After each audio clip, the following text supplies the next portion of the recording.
advertising room rates, and perhaps you may have seen guests staying at the former Sherwood Resort now doing business as the Verona Resort and Spa.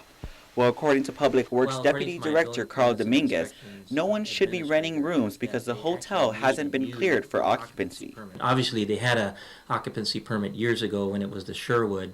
It's been closed for a while, and they've reopened it, and apparently our permit section says that they require a new occupancy permit. However, Verona Resort's owner and current occupant David Su disagrees. He purchased the shares of Sherwood Limited last year and only changed his DBA this past July.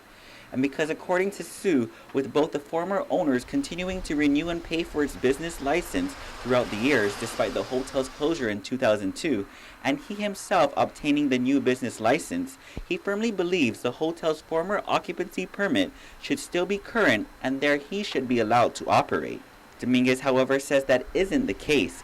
He says shortly after the purchase, Su applied for a building permit to conduct interior and exterior renovations. A building permit is one of the steps to gain an occupancy permit, one of which Verona Resorts never returned to apply for.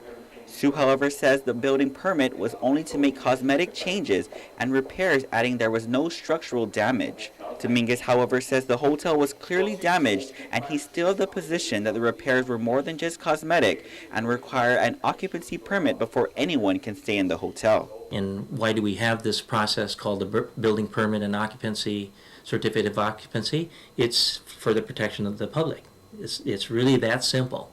It was about a month ago when DPW issued a notice of violation because the Verona Resort failed to show proof of such certificate of occupancy, and in some instances could be as a result of not passing through proper inspections, which ensures there's no potential risk or hazard to future occupants.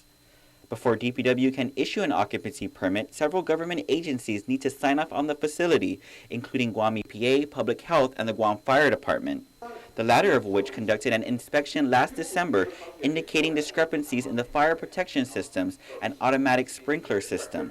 GFD's Captain Jose S. Cruz. When I did the inspection, the fire safety and life safety was compromised. Okay, therefore I gave them a notice of hazard and a fire watch at the same time.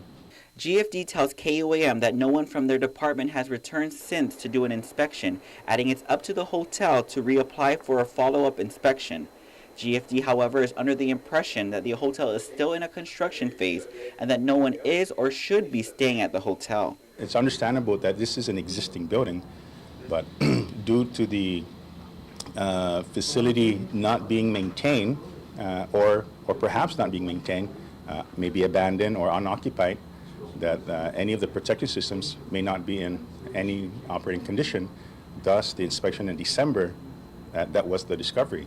Su confirms he's renting rooms only on floors 6 through 9 while the remaining floors undergo repairs. Falcon Fire Protection has since come on board to help correct the fire discrepancies, and as most recent as August 31st, 99% of the fire alarm system was repaired and operating, and all fire pumps have been tested and are functioning. Su adds one elevator is working in the hotel and that Public Health did a site inspection on August 30th, approving occupancy on a total of 120 rooms only out of over 300. Another inspection is required prior to occupying the remaining rooms of the hotel. GFD Captain Joey Manabusan, meanwhile, tells KUAM, despite Su's assertions, GFD has not conducted an acceptance inspection or an inspection for a final occupancy permit for the major renovations. He adds because their systems are not certified and approved by GFD yet, federal and military customers are not authorized to lodge in the hotel due to the Hotel and Motel Fire Safety Act. Su claims people have been staying at the hotel for years, including its former owner. He adds since taking over, guests have been occupying for the past few months, with about a dozen guests this week. DPW, meanwhile, says that they failed to submit an occupancy permit, then further action will be taken. The bottom line is, without an occupancy permit, no one should be staying at the hotel. I'd like to give the property owners a little bit more time to resolve this, but if not, DPW does not have the ability to shut them down. That would have to be done by the Attorney General's office.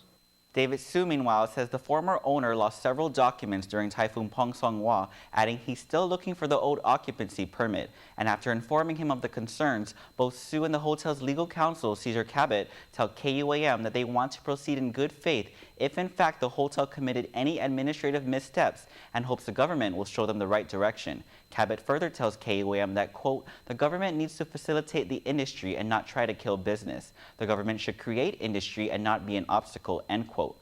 Dominguez, meanwhile, tells KUAM that he will be having a meeting on Monday with David Su regarding their lack of occupancy permit.